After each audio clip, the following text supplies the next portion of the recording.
Hello.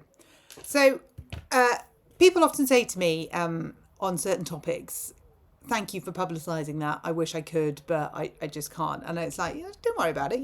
We don't all want to put ourselves on this platform. I did it because I feel very passionately about many things that are happening in the UK as a result of the Labour government. And I'm okay to put myself on this platform. But when people say they want to help, one of the things I say is, well, if you like these videos, like and subscribe and then share them, because that gets the word out. And if you don't feel comfortable sharing it yourself, I'll do it for you. I'll be the conduit. So this is a video that I think quite a few people might resonate with. And it's a bit around the houses, but it effectively stems from an interview with Susanna Reid, who was interviewing Heidi Alexander, the Transport Secretary, and she was interviewing her as a direct result to Baroness Casey's report into the grooming gangs or rape gangs. And in it, Baroness Casey says that we should have cameras in taxis to help protect the most vulnerable, particularly children that are being ferried around in taxis. And you can read the report. It's out there for anyone to see. But Heidi Alexander's response to that is the bit that interests me. And it interests me for several reasons, because if you apply her answers to a range of issues that are going on in the UK at the minute, there's some serious holes in them, some serious holes. So let me draw this to your attention. I am going to link the video so that you can watch it yourselves. So Heidi Alexander says, when discussing, are we going to put cameras in taxis? She says, that is something I want us to consider, and I want to seek the views of the private hire companies due to cost. So that sounds like she's doing some form of risk assessment. She goes on to say, what I'm mindful of, and I do think we need to think carefully about, is that this will add additional cost for the industry, and we need to work out if it's a proportionate action. She then finishes with, there is nothing more important for this government than protecting the most vulnerable. So when you apply those three aspects to that statement to a range of policies that Labour have brought in, they don't stack up. They don't apply. If this is Labour's mantra, if they follow Heidi Alexander's risk assessment flowchart process, before a legislation will need to be brought in, or a policy will need to be brought in, or a change will need to be made for a policy, for example, winter fuel, then we see that wasn't done. That process wasn't done. And I've applied it to children in education. So I've applied those three statements to VAT on education. Now, you'll know that it was the High Court case, and you'll know that the judge said, and I can read it for you now so that we are clear, senior judges in the Divisional Court ruled that the government's VAT measures discriminated against children with special needs without an EHCP, so vulnerable children. The judge declared that the VAT measures will have a disproportionately prejudicial effect on this vulnerable cohort of children. It also went on to say that there would be effectively the SEND system in the state system is so appalling that those children coming into the SEND system from the independent sector will be further disadvantaged, as will those in the state sector. So it was disadvantaging all children. And the court acknowledged that the SEND system is negative, awful, doesn't work. So let's apply Heidi Alexander's quotes of what the government does to do their risk assessment, allegedly, what she would do with the cameras. Let's apply that to VAT on education. She says, that is something I want us to consider to seek the views of the private hire companies due to cost.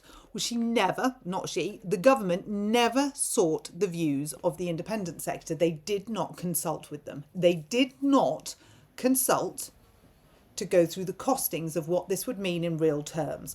What they did was tell you that it would raise £1.8 billion and it would save state education. They've subsequently gone on to say that it's not actually going into education, it's going into houses and all manner of other things that aren't education. And we know from the court case that it's not raising the £1.8 billion or anywhere near that. In fact, it looks slated to raise nothing and cost the economy. So cost you and me, the taxpayer, more money by imposing this system, because we've got more children coming out of the independent sector going into the state sector. There is no budget for them. So who's going to pay for them? And we've lost the revenue that the independent sector generates, particularly with the rise in schools closing. So the independent sector weren't consulted about the costs. We then look at her next statement. What I'm mindful of, and I do think we need to think carefully about this, is it will add additional cost for the industry, and we need to work out if it's proportionate action. So let's have a look proportionality wise. We've got 93% of children in the state system, and we've got 7% in the independent system. So somebody somewhere thought it was a good idea to raid the independent sector to fund the state sector. Now, proportionately, you tell me whether that's going to work. How can you possibly raise the funds to support 93% of kids from 7% of kids?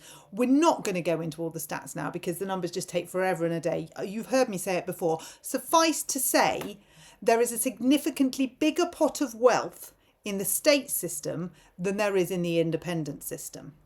And proportionately, we know that the amount of children that will now move into state education is significantly higher than the government said would move. They said 3,000 and it looks to be 54,000. So was this a proportionate response to try and raise £1.8 billion, which we now know hasn't been raised and won't be raised? Was the payoff of displacing all of these children, adding money into, or taking away money from the state system, taking away money from the economy, because now we have to put it into the state system to finance these kids that are moving in, was that proportionate? The next thing she goes on to say is there is nothing more important for this government than protecting the most vulnerable. Well, again, I remind you what the judges said. The judges said the senior judges in the divisional court ruled that the government's VAT measure discriminated against children with special needs without an EHCP. The judges declared that the VAT measure will have a disproportionately prejudicial effect on this vulnerable cohort of children. So we know that our government, who according to Heidi Alexander holds vulnerable people very close to their core, we know that they knowingly imposed a policy in the same way that they knowingly withdrew the winter fuel payments, knowingly on a group of society who would be the most adversely affected. Now, either she's lying, or he's lying, or they're all lying, or there's a very, very strong case for negligence, because that does not stack up. Now, if you want to go through any interview with Prime Minister, with Rachel Reeves, with any of the senior politicians, and apply those three statements to it when it's in relation to the vulnerable in society, ask yourself the question, ask them the question, did they go through this? Write that to your MP. Ask your MP. Because Heidi Alexander says there's nothing more important to this government than protecting the most vulnerable in society. Yet here we have a policy that does exactly the opposite. And again, with children. So which one is it? It's my favourite phrase, pick a lane. But it does not in any way add up.